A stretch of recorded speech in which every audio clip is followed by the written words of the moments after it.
मु मोर मालिका अमृत चैनल को ओडिशावासी को स्वागत करुच्ची। संस्कृत भागवत रे जहाँ उल्लेख रही कल्की भगवान को विषय रे संबल ग्राम मुख्यस्य ब्राह्मणस्य महात्मन भवने विष्णु जशसः कल्की प्रादु भविष्यत। विष्णु पुराण रे मध्य उल्लेख रही ब्रह्ममय स्यात् रूपिणो भगवत वासुदेव स्यासह संबल ग्राम प्रधान ब्राह्मण विष्णु जशोदा गृहे। महाभारत रे मध्य उल्लेख कराई कल्की विष्णु जशा नाम द्विकालः प्रचादित उत्पश्यते महावीर्ये महाबुद्धि पराक्रमः संभूत संबल ग्रामे ब्रह्मणा बसते शुभे। एठी वर्णना कराई प्रथम जो कथा आम पढ़िले संबल ग्राम मुख्यस्य ब्राह्मणस्य महात्मन। तेणु संबल ग्राम रे जड़े मुख्य ब्राह्मण महात्मन विष्णु जश नामक ब्राह्मण महात्मन घरे कल्की प्रादुर्भाव आविर्भाव हेबे यह भविष्यवाणी अटे।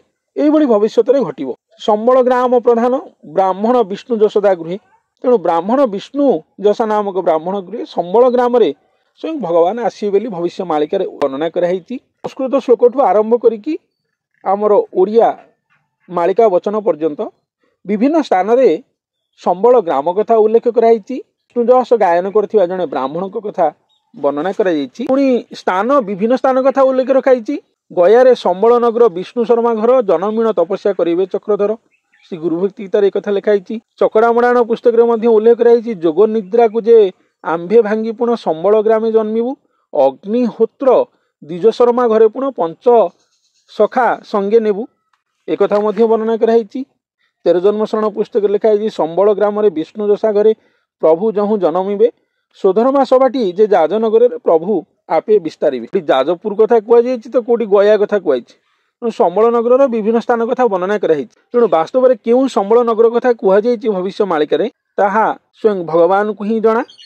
आम जदि स्थान विशेष को करवा ताले अनेक स्थान कथा बाहर। मु मोर भविष्य मालिका पूर्व एपिसोड मानक आपण मानक अति प्रांजल भाव में संबल नगर कथा वर्णना करिछि। विष्णु शर्मा कहले कौन सी ब्राह्मण जाति रे ब्राह्मण कथा आदौ कहुई नहीं। जो ब्रह्म जानाति स ब्राह्मण। तेणु जे ब्रह्म जानी थे से ब्राह्मण को कथा कहुई।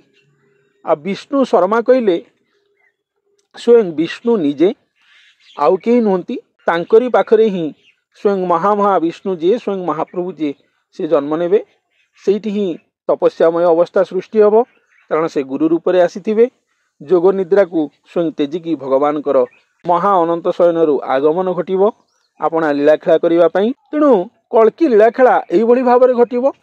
संबल नगर कथा कहुई से मनीष ही भगवान संबल होते तांकु नेकी ही लीलाखेला हेब। तेणु गोटे नगर कथा जो कहुई ग्राम कथा कहुई गोटे ग्राम जमी सबु प्रकार लोक रोचंती सबु जातिर लोक रोचंती जन को रही सब प्रकार सुविधा सेठी रही। सेमती से मनुष्य अंग गोटे ग्राम सदृश हो जोटि भगवान को रही सबु प्रकार सुविधा थी। भगवान को जो भक्ति दरकार ताहा थिबो भगवान को जो श्रद्धा सम्मान थिबो ता थिबो भगवान को प्रति जो भय भल पाइबा ता मध्य रहिथिबो भगवान को पाखरे तांकर कर्म धर्म करिया पई जो दासत्व जो भृत्य भाव दरकार ता मध्य थिबो। एमते सबु प्रकार कोटि भाव पूरी रहिथिबो से गुरु अंगरे बा महापुरुष अंगरे तांको संबल गाँ बा संबल नगर बोली कहुई। तेणु यह संपूर्ण एक तात्विक विश्लेषण ही अटे। यही भाव ही स्वयं भगवान कलिशेष को निजर लीलाखेला करेंगे से ठारगार मालिका बोली वर्णना कराई। नहीं तो जदि यही जाजनगर यही सब कथा यदि होता केवेठू जना पड़ सारतानी से स्वयं भगवान आविर्भाव केवेठू हो सारतानी आम मैंने जानी सारतानी भगवान दर्शन दे सारतानी घटना केवेठू घटी सारतानी। तो यह महापुरुषंकर ठारगार वर्णना ही अटे। यही भाव में ही घटिव कलिजुग अंतिम समय बेलू जड़े मनुष्य आसवे जड़े मनुष्य को लेकिन ही तांकर समस्त लीलाखेला से महामनुष्य बा से महामानव धरापृष्ठ करेंगे। धरापृष्ठ पवित्र भारत वर्ष आमरी उत्कल प्रदेश बा ओडिशा माटी रे ये सब घटना महाअलौकिक प्रक्रिया रे किंतु साधारण रूप रूपांतर घटियो बोली भविष्य मालिका उल्लेख रही। जनसमाजठू ए घटना अति दूर दूरतार रहिबो आर कौन प्रचार प्रसार घटी नथिबो। स्वयं भगवान जेबे आविर्भाव होबे ए प्रचार प्रसार घटिबो ଧରାପୃଷ୍ଠରେ ସ୍ୱୟଂ ଭଗବାନ ନିଜେ ଆର ଧାରକ ବାହକ ସାଜିବେ, ନିଜେ ନିଜର ଏ ମହାଧର୍ମକୁ ଏ ଗୁରୁ ଧର୍ମକୁ ସେ ପ୍ରଚାରିତ କରି ଭକ୍ତକୁ ସ୍ୱୟଂ ଭଗବାନ ନିଜଠୁ ବଡ଼ କରିଥିବେ। ତେଣୁ ଭକ୍ତର ଲୀଳା ଗୁଣ ଏସବୁକୁ ସ୍ୱୟଂ ନିଜେ ହିଁ ପ୍ରଚାର କରିବେ। ତାଙ୍କ ଅଙ୍ଗରେ ଦର୍ଶନ ଦେଇ ଭକ୍ତ ବାନାକୁ ବିଖ୍ୟାତ କରିବେ। ସହିତ ସ୍ୱୟଂ ଭଗବାନ ମଧ୍ୟ ଚିହ୍ନା ପଡ଼ିବେ ବା ପରିଚିତ ହେବେ। ଏଭଳି ଭକ୍ତ ଭଗବାନ ଦୁହେଁ ଏକାଙ୍ଗ ହୋଇ କଳ୍କୀ ଅବତାର ହେବେ, ମହାକଳ୍କୀ ଅବତାର ହେବେ, ଧରାପୃଷ୍ଠରେ ଧର୍ମ ସଂସ୍ଥାପନା କରିବେ ଓ ଆପଣା ଲୀଳାଖେଳା କରିବେ। ତେବେ ଭବିଷ୍ୟ ମାଳିକା ଅନୁସାରେ ଓଡ଼ିଶାର ସବୁ ସ୍ଥାନକୁ ସେ ଭ୍ରମଣକୁ ଯିବେ ବା ସବୁ ସ୍ଥାନକୁ ବୁଲିବେ। ଯେହେତୁ ଓଡ଼ିଶା ଜଗନ୍ନାଥଙ୍କର ପ୍ରଦେଶ ଅଟେ, ଜଗନ୍ନାଥଙ୍କର କ୍ଷେତ୍ର ଅଟେ, ଜଗନ୍ନାଥ ମହାପ୍ରଭୁଙ୍କର ଚରା ଭୂଇଁ ଅଟେ। ସମଗ୍ର ଓଡ଼ିଶା ସ୍ୱୟଂ ଶ୍ରୀ ଜଗନ୍ନାଥ ଶ୍ରୀ ମହାପ୍ରଭୁଙ୍କର ହିଁ ଅଟେ, ତାଙ୍କ ନିଜସ୍ୱ କ୍ଷେତ୍ର ଅଟେ। ତେଣୁ ଓଡ଼ିଶାରେ ସେ ସର୍ବସ୍ଥାନକୁ ଭ୍ରମଣ କରିବେ ବୋଲି କଥା ଅଛି। ଏପରିକି ଭାରତ ବର୍ଷକୁ ମଧ୍ୟ ଭକ୍ତମାନଙ୍କୁ ସଙ୍ଗରେ ଧରି ଯିବେ, ବିଭିନ୍ନ ସ୍ଥାନକୁ ଭ୍ରମଣ କରିବେ ଭବିଷ୍ୟ ମାଳିକାରେ ଉଲ୍ଲେଖ ରହିଛି। ଭକ୍ତମାନଙ୍କର ଗୃହକୁ ମଧ୍ୟ ଯିବେ, ସେଭଳି ନିଷ୍କାମୀ ନିସ୍ୱାର୍ଥୀ ଭକ୍ତମାନଙ୍କ ଗୃହକୁ ମଧ୍ୟ ଯିବେ। ପ୍ରେମୀ ଭକ୍ତ ଯେଉଁମାନେ ସେମାନଙ୍କ ଗୃହକୁ ଯାଇ ମଧ୍ୟ ସେଠାରେ ଆତିଥ୍ୟ ନେବେ। ଏସବୁ ଭବିଷ୍ୟ ମାଳିକାରେ ଅତି ସୁନ୍ଦର ଭାବରେ ବର୍ଣ୍ଣନା କରାଯାଇଛି। ଓଡ଼ିଶାର ସବୁ ସ୍ଥାନକୁ କିନ୍ତୁ ଯିବେ, ସେଠାରେ ଯାଇ ଭ୍ରମଣ କରିକି ଆସିବେ ବୋଲି ବର୍ଣ୍ଣନା କରାଯାଇଛି। ଏକାମ୍ର ସ୍ଥାନ ବା ଏକାମ୍ର କାନନ ବା ଏକାମ୍ର ନଗର, ଯାହାକୁ ଭୁବନେଶ୍ୱର ବୋଲି କୁହାଯାଉଛି ଓଡ଼ିଶାର, ସେ ସ୍ଥାନକୁ ସେ ପ୍ରାୟ ସବୁବେଳେ ଯାଉଥିବେ ବୋଲି ମଧ୍ୟ ବର୍ଣ୍ଣନା କରାଯାଇଛି ଭବିଷ୍ୟ ମାଳିକାରେ।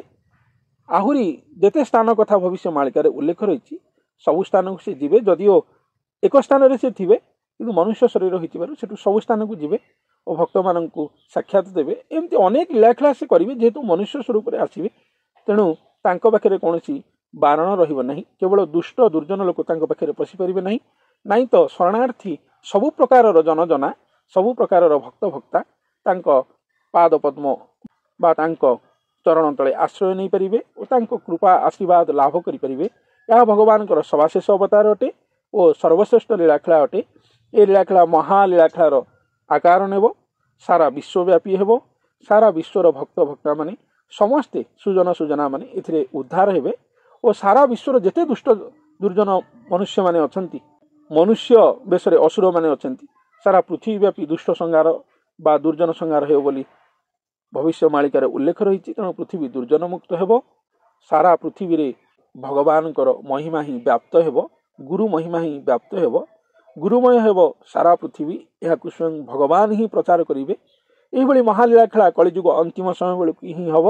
ତାରି ଅପେକ୍ଷାରେ ହିଁ ସମଗ୍ର ଭକ୍ତକୂଳ, ଏ ପୃଥିବୀ, ଏ ବ୍ରହ୍ମାଣ୍ଡ, ଏ ଚରାଚର, ଏ ସଚରାଚର, ଏ ତ୍ରିଭୁବନ ଯାହା ଆମେ କହିପାରିବା, ସେହି ଅପେକ୍ଷାରେ ଆମେ ସାଧାରଣ ମୂର୍ଖ ମଣିଷଙ୍କଠୁ ଆରମ୍ଭ କରି ମହାଜ୍ଞାନୀ ମହାପଣ୍ଡିତ ପର୍ଯ୍ୟନ୍ତ ସେହି ଅପେକ୍ଷାରେ ହିଁ ସ୍ୱୟଂ ଭଗବାନ ଆସୁ ହିଁ ଛନ୍ତି।